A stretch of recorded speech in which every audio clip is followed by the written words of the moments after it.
পূর্বাঞ্চলে বুধবার শুরু হচ্ছে ঢাকা আন্তর্জাতিক বাণিজ্য মেলা। চলছে শেষ মুহূর্তের প্রস্তুতি। জুলাই আগস্ট শহীদদের সম্মানে থাকছে নতুনত্ব। অনলাইনে কাটা যাবে প্রবেশ টিকিট। বছর জুড়েই আলোচনায় ছিল দেশের ব্যাংক খাত। লুটপাটের তথ্য উঠে এসেছে শ্বেতপত্রে। টাকা ছাপিয়ে সংকট কাটানোর চেষ্টা করছেন গভর্নর। মূল্যস্ফীতি বাড়বে না বলে দাবি। ঘুরে দাঁড়াচ্ছে জাহাজ নির্মাণ শিল্প। বাংলাদেশে তৈরি ল্যান্ডিং ক্রাফট রায়ান চলবে আরব আমিরাতে। আগামী বছর রফতানিতে প্রস্তুত ওয়েস্টার্ন মেরিন শিপইয়ার্ড। এবং হবিগঞ্জের লস্করপুরে 7টি বাগানে সংগ্রহ হয়নি চা পাতা। কর্মহীন 2000-এর বেশি শ্রমিক। বেতন ভাতা বন্ধ থাকায় নেমেছেন আন্দোলনে। ঘুরে দাঁড়ানোর চেষ্টায় কর্তৃপক্ষ।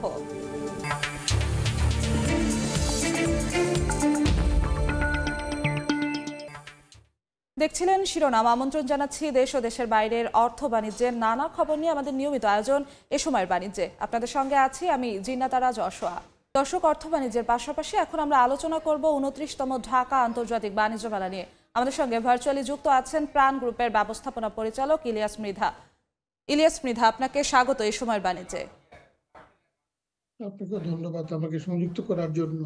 আপনার সাথে আলোচনায় ফিরবো, তার আগে এ সংক্রান্ত একটি প্রতিবেদন দেখে আসবো। 29তম ঢাকা আন্তর্জাতিক বাণিজ্য মেলার পর্দা উঠতে বাকি আর মাত্র দুদিন। পূর্বাঞ্চলে বাংলাদেশ চায়না ফ্রেন্ডশিপ এক্সিবিশন সেন্টারে চলছে সাজসজ্জার শেষ আঁচড়। জুলাই আগস্ট অভ্যুত্থানে শহীদের সম্মানে যুক্ত হচ্ছে নতুনত্ব। তৈরি হচ্ছে আবু সাইদ ও মীর মুগ্ধ কর্নার। থাকছে অনলাইনে স্টল, প্যাভিলিয়ন বরাদ্দ কিংবা টিকিট কাটার সুবিধা।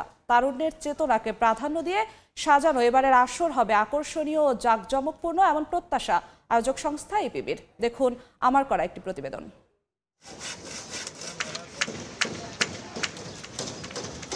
হাতুড়ি পেরেকের ঠক ঠক শব্দ, কেউ ছুটছে কাঠ আর বোর্ড নিয়ে, কেউ বা দিচ্ছেন রং তুলির আঁচড়, শেষ মুহূর্তের ঝালাই। সব মিলে পূর্বাঞ্চলে বাংলাদেশ চায়না ফ্রেন্ডশিপ এক্সিবিশন সেন্টারে চলছে শেষ মুহূর্তের কর্মযজ্ঞ। দুদিন বাদেই পর্দা উঠবে 29তম ঢাকা আন্তর্জাতিক বাণিজ্য মেলার। গত বছর নির্বাচনের কারণে 20 দিন পিছিয়ে শুরু হওয়ায় প্রস্তুতি কিংবা ব্যবসায় যে ভাটা পড়েছিল, এবছর তা কাটাতে প্রস্তুতি নিচ্ছে মেলায় অংশ নিতে যাওয়া প্রতিষ্ঠানগুলো। আমাদের প্যাভিলিয়নে হচ্ছে বাণিজ্য মেলা আমাদের সবচেয়ে বড় প্যাভিলিয়ন। স্ট্রাকচারের কাজ ডান, এখন ভিতরে যে ইনক্লুডিং কাজগুলো হচ্ছে, কালকের ভিতরে কাজ শেষ হবে। ডেকোরেশনের কাজটাও আমাদের পরশুদিন শেষ হয়ে যাবে। দেশি বিদেশি মিলে স্টল ও প্যাভিলিয়নের সংখ্যা থাকছে 362টি। বাংলাদেশ বাদে 7টি ভিন্ন দেশের মোট 11টি প্রতিষ্ঠান অংশ নেবে এবারের আসরে। 2025-এর বাণিজ্য মেলায় যুক্ত হচ্ছে বেশ কিছু নতুনত্ব। 2024-এর জুলাই আগস্ট অভ্যুত্থানকে কেন্দ্র করে যারা শহীদ হয়েছেন তাদের সম্মানার্থে ঠিক এই জায়গায় তৈরি হবে শহীদ আবু সাইদ কর্নার। মেলার পেছনের দিকটায় থাকছে মীর মুগ্ধ কর্নার এবং ভেতরে থাকছে তারুণ্যের প্যাভিলিয়ন। তবে অপরিবর্তিত থাকছে প্যাভিলিয়ন, স্টল বা রেস্টুরেন্টের স্পেসের ফ্লোর মূল্য বা ভাড়া। টিকিটের জন্য প্রাপ্তবয়স্কদের গুনতে হবে 50 টাকা। 12 বছরের নিচে হলে টিকিট মূল্য অর্ধেক। গত বছর যে ফ্লোর প্রাইস ছিল সে একই ফ্লোর প্রাইস আছে, তবে এই বছরের নতুনত্ব হচ্ছে এবছর পুরো বরাদ্দ প্রক্রিয়াটা হচ্ছে অনলাইনে। মেলার আয়োজক রফতানি উন্নয়ন ব্যুরো ইপিবির প্রত্যাশা, নতুনত্বের ছোঁয়ায় এবছর আরও আকর্ষণীয় হবে বাণিজ্য মেলা। 2025-এর বাণিজ্য মেলা মানে হচ্ছে জুলাই আগস্টের যে গণঅভ্যুত্থান, ছাত্র জনতার যে বিজয়, সেটাকে প্রক্ষেপণ করেই মূলত মেলার সমস্ত কার্যক্রমের সাথে আমরা সমন্বয় করছি। এবার বাণিজ্য মেলায় প্রবেশের জন্য থাকছে অনলাইনে টিকিট কাটার ব্যবস্থা। শিশুদের জন্য হচ্ছে প্রযুক্তি ভিত্তিক শিশু পার্ক। জিন্নাতারা যশোয়া, সময় সংবাদ, ঢাকা। দর্শক, দেখছিলাম প্রতিবেদনটি। আমরা এ বিষয়ে আলোচনা করব প্রাণ গ্রুপের ব্যবস্থাপনা পরিচালক ইলিয়াস মৃধার সঙ্গে। ইলিয়াস মৃধা, আপনাকে আরো একবার স্বাগত। আমরা প্রতিবেদনে দেখছিলাম ইপিবি বলছিল এবছর আকর্ষণীয় হবে, জাঁকজমকপূর্ণ হবে বাণিজ্য মেলা। বেশ কিছু নতুনত্ব নিয়ে এসেছে। আপনারা বরাদ্দ নিতে গিয়ে কিংবা এখন পর্যন্ত প্রস্তুতি সারতে গিয়ে কি কি নতুনত্ব পেয়েছেন বা কি কি সুযোগ পাচ্ছেন? এবারে হতো তারা কিছু ফাঁকা জায়গা রেখেছে এবং এবার আবু সাইদ চত্বরের অ্যারেঞ্জমেন্ট করা হয়েছে কিছু কিছু ফাঁকা জায়গায়। আর এবার বড়দের ক্ষেত্রে অনলাইনে অ্যাপ্লিকেশন করা গিয়েছে। আমি মনে করি এবার ইনশাল্লাহ আমাদের রাস্তার যেটা রোডে কনস্ট্রাকশন চলছিল গত বছর, ওইটা এবার ফিনিশিং আছে, যাতায়াত করাটা খুবই সহজ। এবং আপনি জানেন যে আমরা যদি কুড়িল ফ্লাইওভার এখান থেকে শুরু করি অনলি 5-6 মিনিটের মধ্যে কিন্তু গন্তব্যে পৌঁছা যায়। ফলে এবার আমরা আশাবাদী যে প্রচুর সংখ্যক দর্শক সমাগম হবে।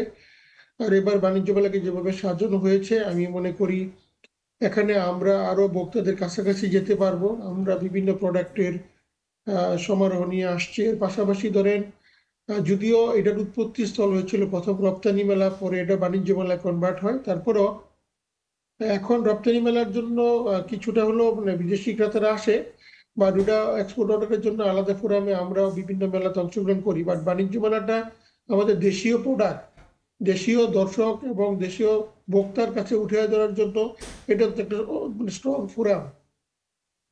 আমরা আমাদের প্রোডাক্টটাকে বিভিন্ন নতুন নতুন প্রোডাক্ট দিয়ে আমরা সাজাচ্ছি আমাদের স্টলগুলাকে, এবং ওখানেও নতুনত্ব থাকবে, বিভিন্ন প্রোডাক্টের উপরে অফার থাকবে। জি, আপনাদের ভোক্তা প্রধান সাধারণ উদ্দেশ্য অর্থনীতি- দর্শক আকর্ষণ করা। প্রথমত ভেন্যু পূর্বাচলে, তারপর টিকিটের দাম এবছর যদিও গত বছরের মতোই অপরিবর্তিত রাখা হয়েছে, তবুও 50 টাকা করে একজন প্রাপ্তবয়স্কে টিকিট কাটতে হবে। ভেতরে এক গ্লাস পানিও পাওয়া যায় না বিনামূল্যে খাওয়ার জন্য। তো সেক্ষেত্রে দর্শকদের আগ্রহ কিছুটা কমতির দিকে থাকে। সেক্ষেত্রে কি আপনাদের প্রচারণাটা ঠিকঠাক হয় প্রত্যাশা মতো? আমরা কিন্তু কোম্পানি থেকে আমরা প্রোডাক্টটা কিন্তু বর্তমানে বাজারে যেভাবে প্রোডাক্ট আছে সে সেম মূল্যে সেল করা হয়, এবং অনেক প্রোডাক্ট অফার থাকে ফলে এর চেয়ে কম মূল্যে। ফলে কিন্তু আগে বাণিজ্য মেলায় যেভাবে মানুষ আতঙ্কিত থাকতো, ভয়ে কোনো কিছু খেত না, যে কত না কত চার্জ করবে, এটা কিন্তু ধরেন এখন আর এটা হয় না। দোকানে রেট ঝুলানো থাকে, আর আমরা যারা কর্পোরেট কোম্পানিগুলো তাদের প্রোডাক্টগুলোকে কিন্তু দর্শকদের জন্য বিভিন্ন অফার দিয়ে ডিসকাউন্টেড প্রাইসে সেল করে থাকে, নতুন প্রোডাক্টগুলো যেন কাস্টমাররা ট্রাই করে এবং তারা যেন ওখান থেকে ফ্যামিলির জন্য কিনে নিয়ে যায়। তো আমি মনে করি এবারকার বাণিজ্য মেলা অত্যন্ত আকর্ষণীয় হবে, ভালো হবে এবং দর্শক সমাগমও বেশি হবে। এর ফলে কোম্পানিগুলা, শুধু আমরা না, আমরা ছাড়াও যারা যারা অংশগ্রহণ করেছে সব কোম্পানি আপ্রাণ চেষ্টা করবে তাদের প্রোডাক্টের নতুন নতুন যেই প্রসার ওটাকে দর্শকদের সামনে তুলে ধরার জন্য। গত বছর নির্বাচনের কারণে 20 দিন পিছিয়ে ছিল বাণিজ্য মেলা। সে সময় আমরা আপনাদের ব্যবসায়ীদের থেকে শুনেছিলাম যে অনেকটা লোকসানের মুখে পড়তে হয়েছিল, কারণ প্রায় একই সময় বইমেলা এবং বাণিজ্য মেলা ছিল। এই বছর সেটাকে কাটিয়ে ওঠার প্রত্যাশাও ব্যবসায়ীদের মাঝখানে দেখেছি। এ নিয়ে কি বলবেন? আমিও মনে করি তাই, কারণ আপনি জানেন যে এখন স্কুল, বাচ্চাদের স্কুল বন্ধ। তারপরেও আমরা যেভাবে সাজিয়েছি জানুয়ারি 1 থেকে শুরু হলে বইমেলার আগে যদি বাণিজ্য মেলা শেষ হয় তাহলে কিন্তু দর্শকের পুরা মানে যেটা ফ্লোটা, ভক্তদের ফ্লোটা এটা বাণিজ্য মেলা কেন্দ্রিক থাকবে, এবং বইমেলা শুরু হলে কিছুটা তো সে ভাগাভাগি হয়ে যেত, ওই সমস্যাটা আর হবে না। দ্বিতীয়ত যেটা বলবো যে ওভারঅল এখনো আমাদের যে কোম্পানি গভর্নমেন্টের ক্ষেত্রে যেটা আমাদের প্রাইস যেটা নেওয়া হয়, মূল্য যেটা নেওয়া হয়েছে দোকান বরাদ্দের জন্য, স্টল বরাদ্দের জন্য, একজন ব্যবসায়ী হিসাবে এটা আমি মনে করি অধিক সরকার যদি আগামীবার এটার এলাকাটা আরো বৃদ্ধি করে এবং এই রেট গুলাকে যদি আরো কমানো হয়, তাহলে আমি মনে করি আরো অনেক দেশীয় উদ্যোক্তারা এখানে পার্টিসিপেট করবে। তার ফলে কিন্তু মার্কেটটা অর্গানাইজ হবে, বাণিজ্যের প্রসার হবে, এবং দেশীয় প্রোডাক্টের ব্যাপারে কিন্তু মানুষ আরো বেশি বেশি জানবে, ভোক্তারা দেশীয় প্রোডাক্ট আরো বেশি গ্রহণ করবে। আপনাদের মতো প্রতিষ্ঠানগুলোর লক্ষ্য তো শুধু দেশীয় বাজার না, আন্তর্জাতিক বাজারও থাকে, এবং বাণিজ্য মেলায় আপনারা আন্তর্জাতিক ক্রেতাদের আকৃষ্ট করার একটা চেষ্টা করেন, এবং এই পরিবর্তিত পরিস্থিতিতে বা বরাবরের মতোই আন্তর্জাতিক বাজার ধরতে কতটা সহায়ক হবে বলে মনে করছেন? এই বাণিজ্য মেলার লক্ষ্য যদিও স্থানীয় দর্শকদের কাছে মানে ভোক্তাদের কাছে মাল, তারপরেও বিদেশিরাও যখন আসে বিভিন্ন স্টল ঘুরে দেখে কি কি প্রোডাক্ট, তারা যখন আসে ঘুরে দেখে, এতে করে আমরা কিন্তু অনেক নতুন ক্রয়াদেশ পাই অথবা অনেক কাস্টমার নতুন পাই। তা আমি মনে করি এটা এবারও ব্যতিক্রম হবে না। যদি আমরা লোকাল প্রোডাক্টই এখানে ডিসপ্লে করব, তারপরও যেগুলো আমরা রপ্তানি করি আর লোকাল প্রোডাক্ট অনেকগুলোই আছে কমন প্রোডাক্ট। আর যেগুলা স্পেশাল প্যাকেজিং রিকোয়ারমেন্ট হয় বিভিন্ন দেশের জন্য, তখন আমরা ক্রেতা যখন আগ্রহ দেখায় তার সাথে বসে আমরা আলাদাভাবে মিটিং করে তাকে ওইটা আমরা সার্ভিসটা দেওয়ার জন্য চেষ্টা করব। তবে এই বাণিজ্য মেলার মেইন লক্ষ্য হচ্ছে আমাদের স্থানীয় যারা ভোক্তা, দেশীয় ভোক্তা, তার কাছে প্রোডাক্টের প্রসারটা তুলে ধরা, নতুন প্রোডাক্ট থেকে ধরা সব রকমের প্রোডাক্ট যেন কাস্টমার ট্রাই করে ফ্যামিলিতে যেন নিয়ে যায় এবং বিজনেসের যেন সম্প্রসারণ হয়। শেষ আরেকটি প্রশ্ন করব, জেপিবির তরফ থেকে বলা হয়েছে এবার অনলাইনে বরাদ্দ দেওয়া হয়েছে দুর্নীতি যাতে না হয় তা রুখতে, এবং ভাড়া গত বছরের মতোই বরাদ্দের জন্য ফ্লোর মূল্য বা ভাড়া একই রাখা হয়েছে। তো সেক্ষেত্রে অনলাইনে বরাদ্দ নিতে গিয়ে আপনারা আসলেই কোনো সমস্যার সম্মুখীন হননি কিনা, সুবিধা কতটুকু পেয়েছেন, এবং ভাড়া নিয়ে আপনারা কতটা সন্তুষ্ট? ভাড়া নিয়ে যদি বলি, ভাড়াটা আমি মনে করি এটা আমরা 1 মাসের জন্য এখানে পেয়ে থাকি, যে ভাড়াটা আমাদেরকে চার্জ করা হয় সেটা অত্যন্ত বেশি। কারণ ওখানে তো তারা শুধু স্ট্রাকচার থেকে সবকিছুই কিন্তু আমাদের নিজেদের করে নিতে হয়। তারা শুধু মানে ওই অতটুকু স্পেস অ্যালোকেশন দিয়ে থাকে, এবং যারা মাঠে করতে হয় ওখানে কস্টটা অনেক বেশি। ফলে আমি বলবো অবশ্যই সরকারের বিবেচনা করা উচিত, এটা যেন ব্যবসা বান্ধব হয় এবং ভাড়াটা যেন অবশ্যই কমানো হয়। আর অনলাইনের ক্ষেত্রে যদি আমি বলি, অনলাইনে করে তো অনেক সুবিধা হয়েছে, যেটা আগে মাসলম্যান যেটা থাকতো বা অদৃশ্য শক্তি যেভাবে মানে কোন এলাকায় কে নিবে অথবা যতটুকু ব্রোকারেজ কথা ছিল ওইটা অনেকটা বিলুপ্তি হয়েছে। তা আমি মনে করি অনলাইনে এটা খুবই আমাদের জন্য সন্তোষজনক, এটা যেন অব্যাহত থাকে, পাশাপাশি ভাড়াটা যেন কমানোর জন্য উদ্যোগ গ্রহণ করা হয়। জি, আপনাকে অসংখ্য ধন্যবাদ আমাদের সঙ্গে যুক্ত হওয়ার জন্য। আপনাকে এবং সময় টিভি দর্শক শ্রোতাকে প্রাণের তরফ থেকে প্রাণ ঢালা শুভেচ্ছা। অবশ্যই আপনারা বাণিজ্য মেলায় যাবেন এবং আমাদের দেশীয় প্রোডাক্ট গ্রহণ করবেন। সবাইকে ধন্যবাদ। হাসিনা আমলে মহা লুটপাটের সাক্ষী দেশের ব্যাংক খাত, যার আদ্যপান্ত উঠে এসেছে চলতি মাসের শুরুতে প্রকাশিত অর্থনীতির শ্বেতপত্রে। আতঙ্কিত গ্রাহকের আমানত তোলার চাপ ছিল বছর জুড়েই। দুর্বল ব্যাংকের জন্য টাকাও ছাপিয়েছেন নতুন গভর্নর। ব্যাংক খাত সংস্কারে গঠন করা হয়েছে টাস্কফোর্স। বিদায় নিতে যাওয়া বছরের ব্যাংক পরিস্থিতির কথা তুলে ধরেছেন সাইফুল ইসলাম।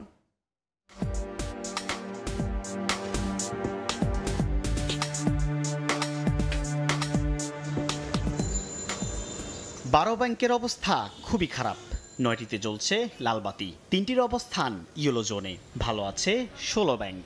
সব মিলিয়ে 38টি দুর্বল ব্যাংকের খবর গণমাধ্যমে ফাঁস হয় চলতি বছরের প্রথম প্রান্তিকেই। এরপর 14ই মার্চ খেয়ে ফেলা পদ্মা ব্যাংকের বুকে আশার পাল উড়াতে চায় এক্সিম ব্যাংক। বাংলাদেশ ব্যাংকে বৈঠক শেষে আসা পদ্মা ও এক্সিমের একীভূত হওয়ার ঘোষণা। 2009 সালে শিল্প ব্যাংক ও শিল্পঋণ সংস্থাকে একীভূত করে বাংলাদেশ ডেভেলপমেন্ট ব্যাংক গঠনের পর চলতি বছরে ব্যাংকটি আবারও একীভূতের আলোচনায় আসে। আতঙ্কে পড়েন ব্যাংকটির কর্মী ও আমানতকারীরা। ছাত্র জনতার আন্দোলনের মুখে 21 জুলাই থেকে 3 দিন সাধারণ ছুটির কবলে পড়ে ব্যাংক খাত। 5 দিন বন্ধ থাকার পর 23 জুলাই রাত থেকে ব্যাংকিং লেনদেনে স্বাভাবিক হতে থাকে ইন্টারনেট সেবা। রাজনৈতিক পট পরিবর্তনের পর 13 আগস্ট বাংলাদেশ ব্যাংকের 13তম গভর্নর হিসেবে দায়িত্ব নেন আহসান এইচ মনসুর। দায়িত্ব পেয়েই এসালম গ্রুপের কবজায় থাকা 8টি সহ 12টি ব্যাংকের পরিচালনা পর্ষদ ভাঙেন ও পুনর্গঠন করেন। ব্যাংক খাতের সংস্কারে সেপ্টেম্বরেই গঠিত হয় 6 সদস্যের টাস্ক ফোর্স। অক্টোবরের বড় খবর, লোকসানি পদ্মা ব্যাংকে টেনে তুলতে আসা এক্সিম নিজেই সাঁতরাচ্ছে লোকসানে নদীতে। 24 ডিসেম্বর ঘোষণা আসে একীভূত না হওয়ার। 28 নভেম্বর সংকটে থাকা 6 ব্যাংকে তারল্য সহায়তা দিতে 22,500 কোটি টাকা ছাপানোর কথা জানান গভর্নর। যদিও দায়িত্ব নিয়ে দৃঢ় ঘোষণা দিয়েছিলেন টাকা না ছাপানোর। ব্যাংক খাতে লুটপাটের ফলাফল, সেপ্টেম্বর শেষে খেলাপি ঋণ প্রায় 2,85,000 কোটি টাকা। অর্থনীতির শ্বেতপত্রে জানানো হয় এসব লুটপাটের পরিমাণ 24টি পদ্মা সেতু বা 14টি মেট্রো রেল নির্মাণ ব্যয়ের সমান। সাইফুল ইসলাম, সময় সংবাদ, ঢাকা। জাহাজ নির্মাণকারী প্রতিষ্ঠান ওয়েস্টার্ন মেরিন শিপইয়ার্ডে তৈরি ল্যান্ডিং ক্রাফট রায়ান চলবে আরব আমিরাতে। মারওয়ান শিপিং এর জন্য 69 মিটার দীর্ঘ বিশেষায়িত জাহাজটি প্রস্তুত করা হয়েছে। আগামী বছর জাহাজটি রফতানি করা হবে বলে জানিয়েছে কর্তৃপক্ষ। বিস্তারিত জানাচ্ছেন পার্থ প্রতিম বিশ্বাস। 2020 সালের পর আবারও জাহাজ রফতানি করতে যাচ্ছে জাহাজ নির্মাণকারী প্রতিষ্ঠান western marine shipyard. Marwan shipping নামে আরব আমিরাতের একটি কোম্পানির 69 মিটার দীর্ঘ বিশেষায়িত জাহাজটি প্রস্তুত করা হয়েছে। রায়ান নামক ল্যান্ডিং ক্রাফট জাহাজটি আগামী বছর রফতানি করা হবে। মারওয়ান শিপিং এর সঙ্গে 2023 সালে 8টি জাহাজ নির্মাণের চুক্তি করেছিল ওয়েস্টার্ন মেরিন। খালিদ ও ঘায়া নামে আরও 2টি টাগবোট 2025 সালেই রফতানি করা হবে। বাকি 5টি জাহাজও একই বছরের মধ্যে বিভিন্ন সময় পাঠানো হবে। দক্ষ জনশক্তির কারণে 7-8 মাসের মধ্যে জাহাজ ডেলিভারি পর্যায়ে চলে এসেছে বলে জানান ওয়েস্টার্ন মেরিন শিপইয়ার্ডের কর্মকর্তারা। সিস্টার ভেসেল এইটার পরে আরও 2টা আছে সেম জাহাজ আর কি। 7 মাস 8 মাসেই এই পর্যায়ে চলে আসছে, একেবারে ডেলিভারি পর্যায়ে চলে আসছে। তো ওইগুলিও অলমোস্ট হাল হয়ে যাচ্ছে প্রায়। তো মেশিন আসলে ওগুলি ইমিডিয়েট হয়ে যাবে। দুবাই চলে যাবে এখান থেকে। দুবাইতে ওরা লোকাল ইউজ করবে, আশেপাশে কোস্টাল এরিয়াগুলিতে ব্যবহার করবে, কাতার, কুয়েত, ওইসব জায়গাগুলো সব ঠিকঠাক থাকে। আমরা এই আরও অনেক অর্ডার পাওয়ার চান্স আছে আর কি। জাহাজ নির্মাণ শিল্প আবার ঘুরে দাঁড়াচ্ছে। বর্তমানে ইয়ার্ডে 9টি জাহাজ রপ্তানির কাজ চলছে। জাহাজ বানাতে বিদেশিরা বাংলাদেশে আসছে বলে জানান ওয়েস্টার্ন মেরিন শিপইয়ার্ডের ব্যবস্থাপনা পরিচালক। বিদেশিরা আসে শুধু আমাদের কোয়ালিটি অফ ওয়ার্কম্যানশিপ, ওয়ার্কাররা মানে কিভাবে যে ওরা ওদের একটা মায়া আছে, মানে I can see they love to work. Ease of doing বিজনেসটা জন্য একটু সহজ যদি করা যায় তাহলে আমরা ডেফিনেটলি আমরা এগিয়ে যেতে পারবো। এখন একটা সুযোগ, এই সাইকেলটা যেন আমরা মিস না করি। এটা পৃথিবী জোড়া এখন সমস্ত শিপ বিল্ডারগুলো প্রায় 2-3 বছরের জন্য ওদেরও অনেক অর্ডার আছে, আমরা ওই সাইকেলটা মিস করতে চাই না। ওয়েস্টার্ন মেরিন এ পর্যন্ত 11টি দেশে 33টি জাহাজ রফতানি করেছে, যার মূল্য $100 মিলিয়ন চেয়েও বেশি। পার্থপ্রতিম বিশ্বাস, সময় সংবাদ, চট্টগ্রাম। সপ্তাহের প্রথম কার্যদিবসে দেশের প্রধান পুঁজিবাজার ঢাকা স্টক এক্সচেঞ্জ ডিএসইতে সূচকের ঊর্ধ্বমুখী প্রবণতার মধ্য দিয়ে চলছে লেনদেন। এখন আমরা সরাসরি চলে যাচ্ছি ডিএসই এর ওয়েবসাইটে। দর্শক, সকাল থেকেই দেখা যাচ্ছে যে এক ধরনের ওঠাপড়ার মধ্য দিয়ে চলছে ঢাকার পুঁজিবাজারের লেনদেন। তবে এই মুহূর্তে ঢাকার পুঁজিবাজারে 3 সূচকে রয়েছে ঊর্ধ্বমুখী প্রবণতা এবং আমরা বলতে পারছি যে প্রধান সূচক বা ডিএসই এক্স সূচক যেটি আছে সেখানে কিন্তু মোটামুটি ভালো অবস্থান দেখা যাচ্ছে গত সপ্তাহের তুলনায়। গত সপ্তাহগুলোতে এই সময়ে যেই লেনদেন হতো তার থেকে আজকে দেখা যাচ্ছে প্রধান সূচকে কিছুটা ভালো অবস্থায় রয়েছে এবং পয়েন্ট বৃদ্ধির কথা যদি আমরা বলি 31.25 পয়েন্ট বৃদ্ধি পেয়েছে প্রধান সূচকে এবং পয়েন্ট রয়েছে বর্তমানে 5215.70 পয়েন্ট প্রধান সূচকের। এবং ডিএসই এস সূচক বা সরিয়া সূচকে 7.12 পয়েন্ট বৃদ্ধি পেয়ে এই মুহূর্তে রয়েছে 1173.76 পয়েন্ট এবং ডিএস30 সূচক বা বাছাইকৃত সূচক যেটিকে বলা হয় সেই সূচকে 10.61 পয়েন্ট বৃদ্ধি পেয়ে ডিএস30 সূচকে এই মুহূর্তে পয়েন্ট রয়েছে 1937.89 পয়েন্ট। এবং আজকে এখন পর্যন্ত ঢাকার পুঁজিবাজারে শেয়ার হাত বদল হয়েছে 33,885 বার। এবং আমরা যদি কোম্পানিগুলোর শেয়ারের দাম বৃদ্ধি কমার চিত্রটি দেখি সেক্ষেত্রে দাম বৃদ্ধির পাল্লাটাই কিন্তু ভারী আছে। 277টি কোম্পানির শেয়ারের দাম বৃদ্ধি পেয়েছে আজকে এখন পর্যন্ত এবং হ্রাস পেয়েছে 40টি কোম্পানির শেয়ারের দাম এবং অপরিবর্তিত আছে 98টি কোম্পানির শেয়ারের দাম। আমরা যদি একটু সকাল থেকে প্রধান সূচকের চিত্রটি আপনাদেরকে দেখাই, সকাল থেকে দেখা যায় যে ঊর্ধ্বমুখী প্রবণতার দিকে আগায়, এরপরে কিছুটা আবার নিম্নমুখী প্রবণতা দেখা যায় এবং তারপরে মিশ্র প্রতিক্রিয়ার মধ্য দিয়ে যাচ্ছে এবং এখন এই মুহূর্তে 3 সূচকে বেশ ভালো অবস্থানে রয়েছে। এবং আমরা যদি একটু গতকালকের কথা বলি, গতকালকে লেনদেন হয়েছে 282.19 লাখ টাকার অঙ্কে এবং 3 সূচকে কিন্তু গত কার্যদিবসে আমরা দেখেছিলাম যে ঊর্ধ্বমুখী প্রবণতা দিয়ে গত কার্যদিবসে শেষ হয়েছিল ঢাকার পুঁজিবাজার। এবং আমরা আজকের লেনদেনের কথা যদি আমরা বলি, আজকের লেনদেন কিন্তু হয়েছে এখন পর্যন্ত 100 কোটি টাকা এবং এই 100 কোটি টাকায় কোন কোম্পানিগুলো কতটুকু অবদান রেখেছে সেটুকু যদি একটু দেখি, এই মুহূর্তে আমরা দেখতে পাচ্ছি বাংলাদেশ শিপিং কর্পোরেশন রয়েছে 1 নম্বরে, অর্থাৎ 100 কোটি টাকা যে ঢাকার পুঁজিবাজারে লেনদেন হয়েছে তার মধ্যে 9.57 লাখ টাকা লেনদেন করেছে বাংলাদেশ শিপিং কর্পোরেশন এবং 2 নম্বরে আছে অরিয়ন ইনফিউশন এবং অরিয়ন ইনফিউশন লেনদেন করেছে 5.62 লাখ টাকা এবং সান লাইফ ইন্স্যুরেন্স লেনদেন করেছে এখন পর্যন্ত ঢাকার পুঁজিবাজারে 5.41 লাখ টাকা। সিটি ব্যাংক লেনদেন করেছে 5.12 লাখ টাকা এবং যমুনা ব্যাংক লেনদেন করেছে 4.34 লাখ টাকা। প্রথমে শীর্ষ 5 যে কোম্পানিগুলো রয়েছে সেই নামটি বললাম, তারা এই পরিমাণে লেনদেন করেছে ঢাকার পুঁজিবাজারে এই মুহূর্তে। এবং আমরা যেমনটি বলছিলাম যে ঢাকার পুঁজিবাজারে কিন্তু বলা যাচ্ছে যে আজকে গত সপ্তাহে যে চিত্র ছিল তার তুলনায় আজকে এখন পর্যন্ত কিন্তু যে 3 সূচকের উত্থান তা কিন্তু অনেকটাই। রাজধানীর BIBM এ বক্তব্য রাখছেন বাংলাদেশ ব্যাংকের governor doctor Ahsan H Mansur. সরাসরি চলে যাচ্ছি সেখানে। খাতকে বিকশিত করার মাধ্যমে সেটা করা সম্ভব এবং সেটা করতে গেলে এই ধরনের ট্রেনিং ইনস্টিটিউট ছাড়া কিন্তু এটা গঠন করা সম্ভব না। আমি যেটা উল্লেখ করতে চাই যে BIBM সঙ্গত কারণে একটা সহযোগিতামূলক প্রতিষ্ঠান হিসেবে গড়ে উঠেছে। এটা কার জন্য করা হয়েছে? আর্থিক খাতের জন্য করা হয়েছে। আর্থিক খাতের যারা মূল উপাদান অর্থাৎ ব্যক্তিত্ব, প্রতিষ্ঠানের যারা পরিচালনা করবেন শুরু থেকে শেষ পর্যন্ত, মাথা পর্যন্ত, শিকড় থেকে শেখর পর্যন্ত, তারাই হচ্ছেন কর্মকর্তা কর্মচারী সবাই এবং তারাই কিন্তু এই BIBM থেকেই শিক্ষাপ্রাপ্ত হয়ে বা অন্যান্য ব্যাংকিং ইনস্টিটিউট যেগুলো সাথে প্রতিষ্ঠিত হয়েছে তাদেরকে শিক্ষাপ্রাপ্ত হয়েই তারা তাদের কাজ করবে। কাজেই একটা দেশের আর্থিক খাতে প্রতিষ্ঠান মানে এটার বিস্তৃতি, এটার ব্যাপ্তি, এটার গভীরতা সব কিছুই কিন্তু আলটিমেটলি ডিপেন্ড করবে ওই খাতের যারা পরিচালনা করছেন তাদের গুণগত মান, তাদের চারিত্রিক বৈশিষ্ট্য এবং তাদের যে নৈতিকতা, এগুলো কিন্তু আমাদেরকে অবশ্যই ধরতে হবে। ব্যাংকিং খাতের বাংলাদেশে অনেক দূরে গিয়েছে, কোনো সন্দেহ নেই। আবার অন্য দিক থেকে দেখলে এটাও বলতে হবে যে ব্যাংকিং খাত যত দূর এগুতে পারত বা পুরো আর্থিক খাতটাই যত দূর এগুতে পারত সেটা আমরা পারিনি।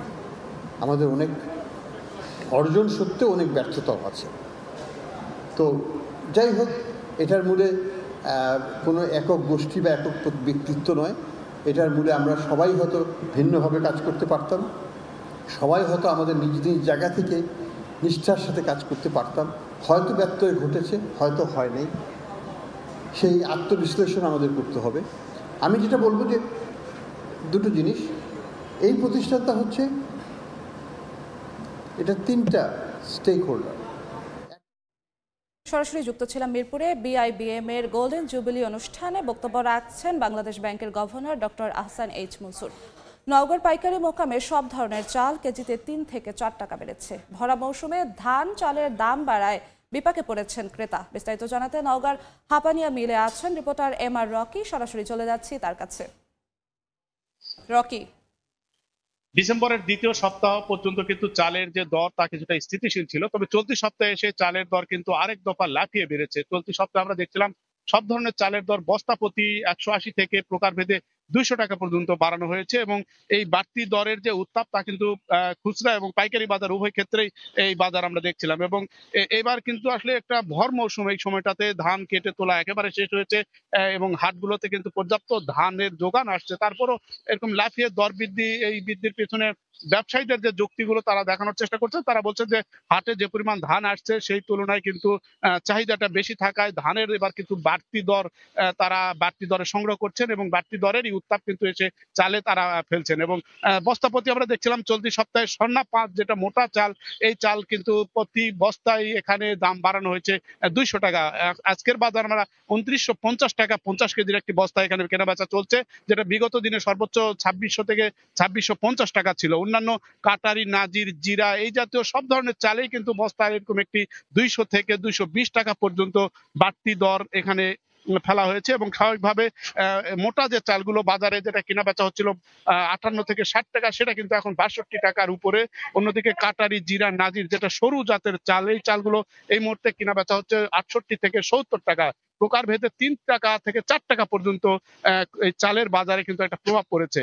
স্থানীয় কৃষি বিভাগ বলছে এবার জেলায় কিন্তু ধানের যে যোগান তা কিন্তু সন্তোষজনক ছিল এবং প্রায় 12 লাখ মেট্রিক টন ধান কৃষকের ঘরে উঠেছে এবং এই ধান থেকে 8.5 লাখ মেট্রিক টন চাল তারা একটা আশা করছে। এবং ইতিমধ্যে হাটগুলোতে যে দরে ধান বেচে কিনা হচ্ছে, চাষিরা বলছেন এবার কিন্তু কৃষি উপকরণের দাম বৃদ্ধি হয়েছে, সেই তুলনায় কিন্তু হাটে তারা পর্যাপ্ত দাম পাচ্ছেন না এবং প্রতি মনে যে পরিমাণ ধান এবার বিক্রি করেন সেই ধানের তুলনায় কিন্তু চালের বর্তমান দরের জায়গাটা কিন্তু লাফিয়ে বাড়ানো হয়েছে। এবং এই বাড়তি দরের মুনাফাটা কিন্তু ক্রেতাদের দিক থেকে বলা হচ্ছে আসলে তারা এই মুহূর্তে বাড়তি একটা মুনাফা পকেটে তুলছেন এবং এই জায়গায় প্রকৃতপক্ষে বাজার ব্যবস্থার যে চিত্র তাতে কিন্তু সরকারের একটা নজরদারি আশা করছেন এবং ভর মৌসুমে একটু বাড়তি দর অনেকটা অস্বস্তিতে ফেলছে ক্রেতাদের এবং প্রকৃত কারণ খতিয়ে দেখার জন্য প্রশাসনের এবং মিল পর্যায়ে একটা নজরদারি আশা করছেন। সব মিলে একটু বাড়তি দরের প্রভাব কিন্তু বাজারে অনেকটাই অস্বস্তি বাজারে আমরা লক্ষ্য করছিলাম। এই ছিল এখানকার চাল বেচা কেনার সর্বশেষ খবর আমার কাছে। নওগাঁ থেকে সরাসরি যুক্ত হয়েছিলেন সহকর্মী এম.আর. রকি। দেখছেন এ সময়ের বাণিজ্য।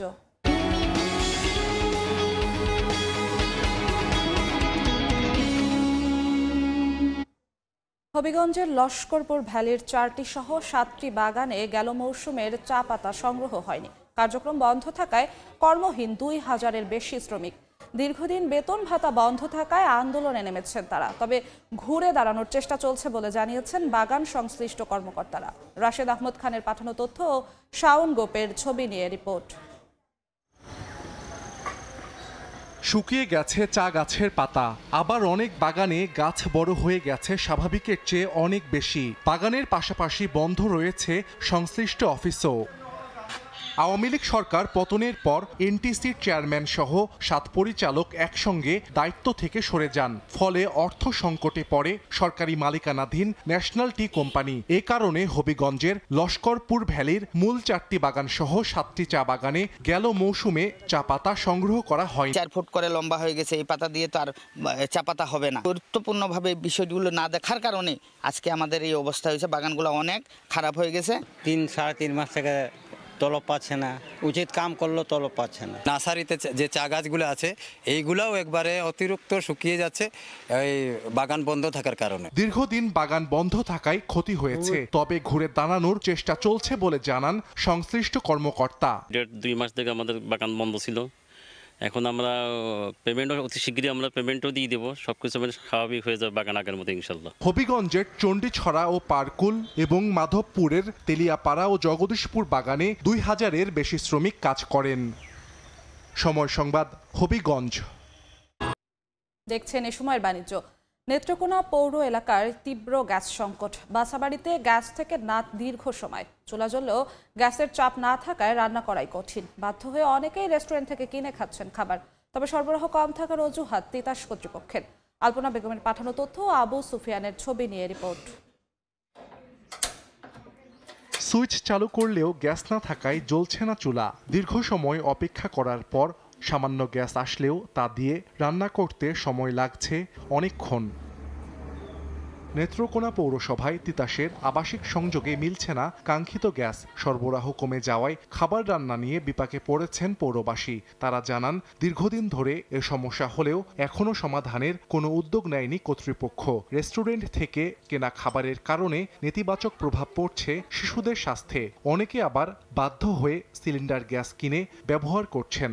গ্যাস অনেক কম, রান্না করতে অনেক সমস্যা হয়, সকালে নাস্তা করা যায় না, বাচ্চাদের বাইরে থেকে খাবার আইনা তারপরে খাওয়াইতে হয়। যখন বিকালে একটু আসে রান্না করতে যাই তাও থাকে না। 9টার পর থেকে কোনো গ্যাস থাকেই না, মানে একটু একটু আগুন একবেলা রান্না করে খাইতে হয়। অবৈধ কোথায় ইউজ করতেছে না ইউজ করতেছে এগুলো খুঁজে খুঁজে তারা বের করবে, যে বের করে তারপর বের করে এগুলো কাটা দিবে। মাঝে মাঝে তো এরকম হইতাছে, শীতের মধ্যে সবচেয়ে বেশি আর কি। গ্যাসের যে সংকটটা সেটা একটা কৃত্রিম সংকট, এবং পাশাপাশি যে অবৈধ সংযোগগুলো আছে সেগুলো এই গ্যাস সংকটে দায়ী। কম সরবরাহের অজুহাত তিতাসের, পাশাপাশি অবৈধ সংযোগ না নেওয়ারও আহ্বান সংশ্লিষ্ট কর্মকর্তার। গ্যাসের যে সাপ্লাইয়ের কিছুটা ঘাটতি আছে, যার ফলে এটা সামগ্রিকভাবে শুধু নেত্রকোনা না, তিতাসের যে আওতাভুক্ত যতগুলো 13টা জেলা, সবগুলি জেলাতেই সেম সমস্যা। আশা করি কিছুদিনের মধ্যে সমস্যার সমাধান হবে, আসল সমস্যা। নেত্রকোনা পৌরসভায় তিতাসের আবাসিক গ্রাহকের সংখ্যা 5600। সময় সংবাদ, নেত্রকোনা। দেখছেন এ সময়ের বাণিজ্য। টাঙ্গাইলের ঘাটাইলে ইসলামী ব্যাংক পিএলসির 400তম শাখার উদ্বোধন করা হয়েছে। শনিবার সকালে নতুন এ শাখা উদ্বোধন করা হয়। এতে প্রধান অতিথি হিসেবে উপস্থিত ছিলেন বাংলাদেশ ব্যাংকের governor doctor Ahsan H Mansur. এ সময় তিনি বলেন, যারা অর্থ নিয়ে দেশ ছেড়ে পালিয়ে গেছে তাদের অর্থ ফিরিয়ে আনার চেষ্টা চলছে। ইসলামী ব্যাংকের চেয়ারম্যান ওবায়দুল্লাহ আল মাসুদের সভাপতিত্বে স্বাগত বক্তব্য দেন managing director Mohammad Monirul Mawla, executive কমিটির চেয়ারম্যান আব্দুল জলিল, অডিট কমিটির চেয়ারম্যান আব্দুল সালাম ও রিস্ক ম্যানেজমেন্ট কমিটির chairman professor doctor M Masud Rahman.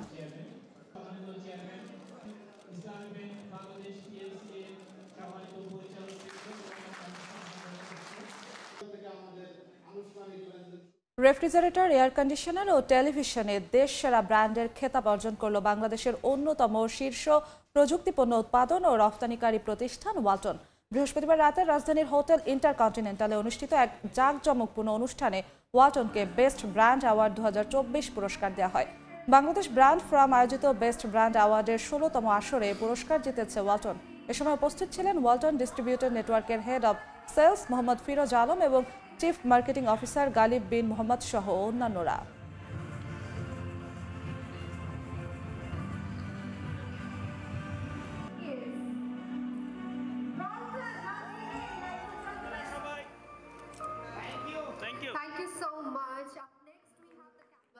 Motijheel সরকারি বালক বিদ্যালয় ডিবেট ক্লাব আয়োজিত 18তম MGBSDC জাতীয় বিতর্ক প্রতিযোগিতা অনুষ্ঠিত হয়েছে। শনিবার দুপুরে মতিঝিল সরকারি বালক বিদ্যালয়ে 3 দিন ব্যাপী আয়োজিত এই বিতর্ক প্রতিযোগিতা আয়োজন করা হয়। অনুষ্ঠান শেষে বিজয়ীদের হাতে সম্মাননা স্মারক তুলে দেওয়া হয়। এ সময় যুক্তিবাদী মানুষ তৈরির ক্ষেত্রে এ ধরনের অনুষ্ঠানের গুরুত্ব তুলে ধরেন বক্তারা। বিতর্ক উৎসবে মিডিয়া পার্টনার ছিল সময় টিভি। অনুষ্ঠানে প্রধান হিসেবে উপস্থিত ছিলেন প্রতিষ্ঠানটির প্রাক্তন প্রধান শিক্ষক হাফিজুল ইসলাম।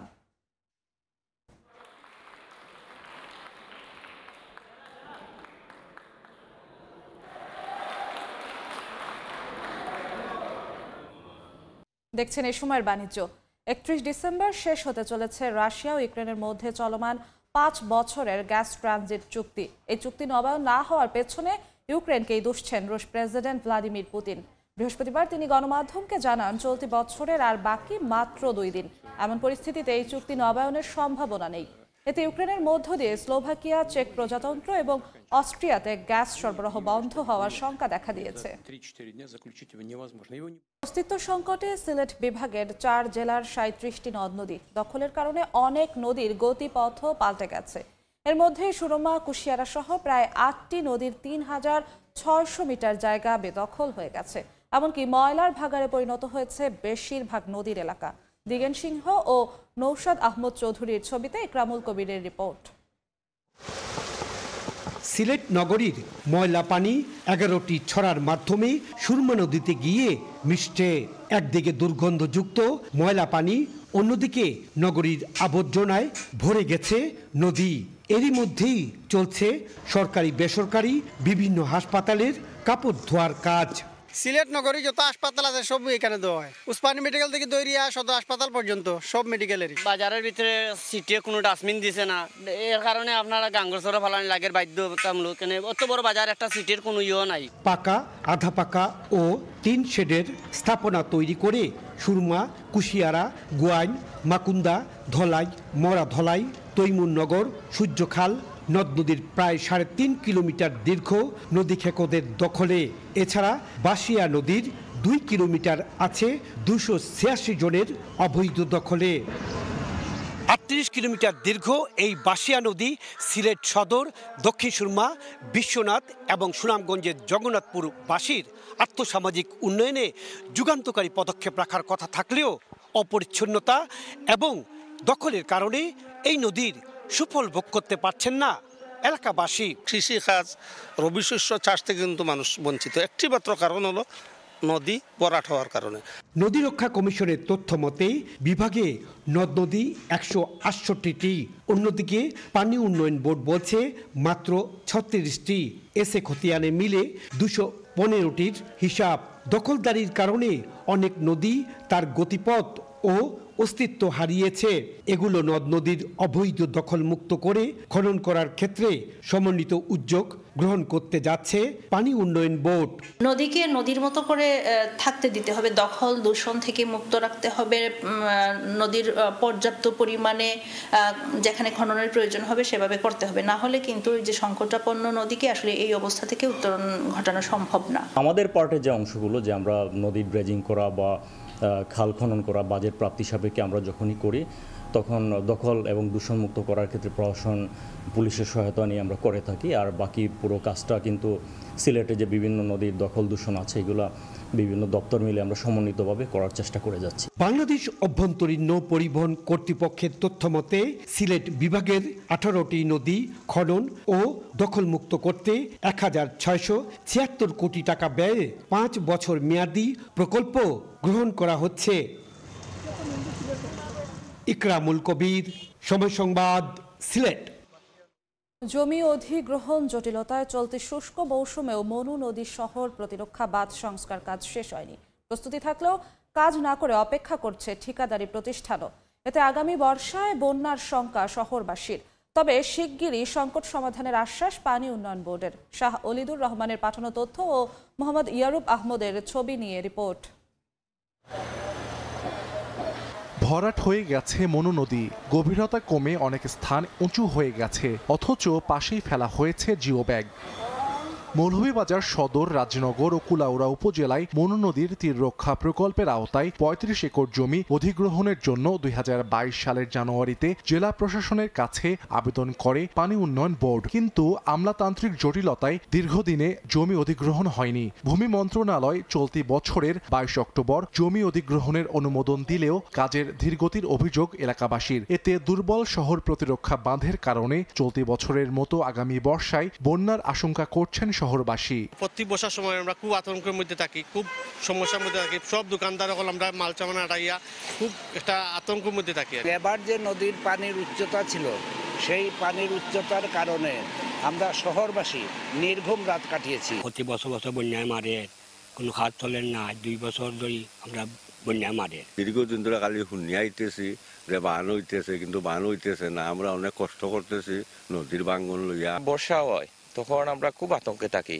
গ্রামের সব মিলিয়া ফাড়া দেওয়া শুরু করি যাতে বানটা ভাঙ্গিয়া যায়। প্রকল্প বাস্তবায়নে ২০২১ সালে 10টি ঠিকাদারি প্রতিষ্ঠান কাজ শুরু করে। জমি অধিগ্রহণ না হওয়ায় 3 বছর ধরে কাজ হচ্ছে না বলে জানান সংশ্লিষ্টরা। সকল ম্যাটেরিয়ালস রেডি আছে, আমাদের জিও ব্যাগ ছিল, সেগুলো ডাম্পিং কমপ্লিট হয়েছে।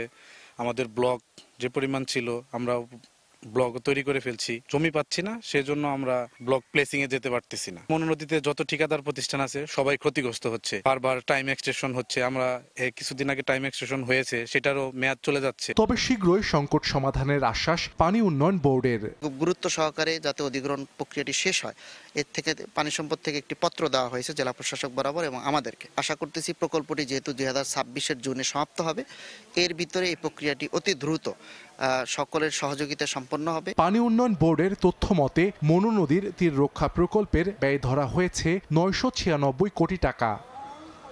সময় সংবাদ, মৌলভীবাজার। এ পর্যায়ে শীর্ষ সংবাদগুলো জানিয়ে দিচ্ছি আরেকবার।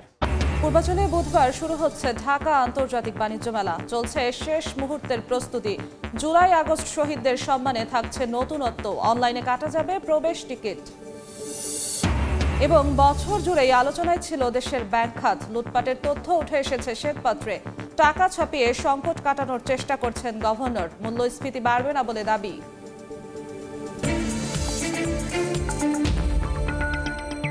এই ছিল এ সময়ের বাণিজ্যে। সঙ্গেই থাকুন সময়ের।